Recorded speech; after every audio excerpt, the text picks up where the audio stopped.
sir. Thank you for having me. So China has been a mystery for scholars throughout centuries. Why is it such a challenge for thinkers up till these days? Up till these days, you think everything is revealed now? It's not. It's still a challenge. That's no, what it's I'm still saying. a challenge. It's still a challenge. Well, it's, for thousands of years, it was such an insulated, isolated place that others didn't come in. And it's only been in recent years that a lot of people travel. I myself have been going there for 44 years, since 1967. But that's new for Westerners to spend so much time there. One or two did before, but now they're all over the place. Although I think the Western reporting is not very good about China, but there are a lot of people there. And my wife and I have been going there for the last 10 years. But it's still kind of a mystery. It's because of their language. It's because it's a country now with no ideology. And someone said the other day that history was the religion of China. And I think that's true. In a sense, that's the only thing that really holds everything together now. Not the only thing, but they have that kind of reverence for their history, which they know so well through all of the dynasties and so on, and which the West has almost zero information about, and that's why it's a big mystery. You've touched upon the ideology and the fact that China has no ideology, but how good is it to be a country without an ideology when you're striving to be a superpower? Is it just enough to send the message only about economic prosperity without any other ideology? Well, there's some concern about that, but China didn't have an ideology before communism, really. They venerate Confucius, but that's not even a religion. It's kind of a code of living. So, and there are people searching in different directions. The United States, for example, doesn't have an ideology. Really? No, there's the American dream and so on, but the people have all kinds of ideologies, all kinds of religious faiths and so on. They're all over the place, and I guess the only thing that holds everyone together is the idea that there's freedom in the United States and you can make of yourself what you can and so forth.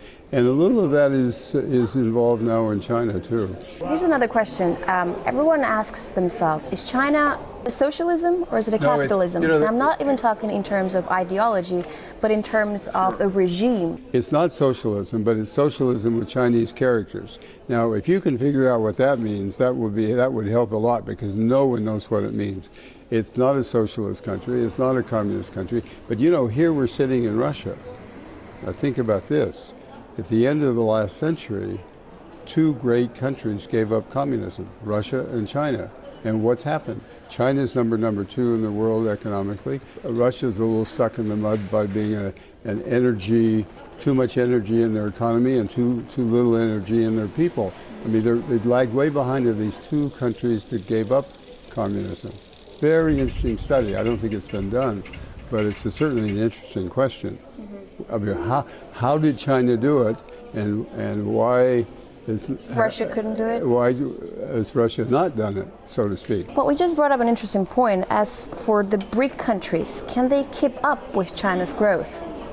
Can that be a problem for BRIC countries, that China is developing so rapidly? Let's put this in context. China has gone from 147th in the world to number 2 in the economy in the world in the last 33 years. But the U.S. economy is still 4 times bigger. The U.S. economy is way up here. And then clustered together are China, Germany, and Japan, way down here at only 1/4 or 1/3 the size of the U.S. So the U.S. only has to grow a couple of percentage points or 3 percentage points, and then China can still grow at 8 or 9, which it probably won't. But for it to be a long time, arithmetically, you can figure it out, before China catches up, if it ever does. Regardless of all the growth, China does face some major problems like gender inequality, income inequality, corruption, even environmental issues. Could that undermine the growth? Well, all of these problems, and these are the problems of China, are talked about and written about in newspapers and magazines and in speeches all over China all the time. This is totally open. China says that their biggest problem is the growing inequality, the growing income gap between urban and rural. And the answer to your question is no, because it's so openly talked about. And we monitor at our institute in Tianjin, we monitor all of the provinces, and in the newspapers in all the provinces, the two biggest issues that are in the editorial pages and in the news pages are corruption and the environment, and dealing with both of those. These are issues that are not hidden. These are the most talked about things in China, and the leadership that brought China this far is a leadership that you have to imagine can continue to deal with those problems and can do a little better job as it goes along. Now let's talk imperialism. As China is slowly growing ties with weaker Asia and African countries. The kind of aid that China is giving to Africa and to some other countries differs very greatly from what the West did. When the West was giving, it was government to government, and who knows what happened to the money. The Chinese make a deal. They say, here's the deal. We will build you an airport, we will build you a sports stadiums, and so forth, and you agree to sell us oil and energy we need at market price. And the Africans, many Africans describe that as a win-win arrangement versus what the West has been doing with their aid programs all these years.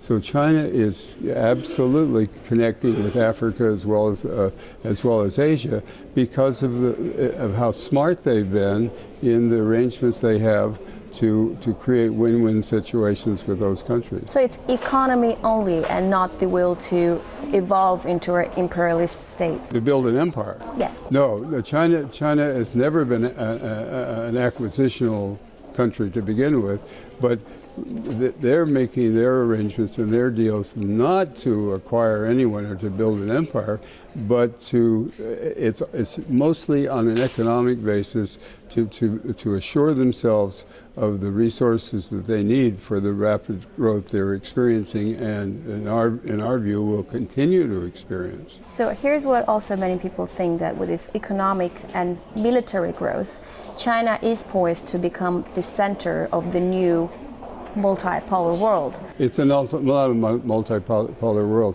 and by the way, they have been building their military, but it's still, the U.S. has a military that's equal to all the other militaries of the world put together. And we've heard a lot of talk about multipolar world, but last century it was the Soviet Union and the U.S.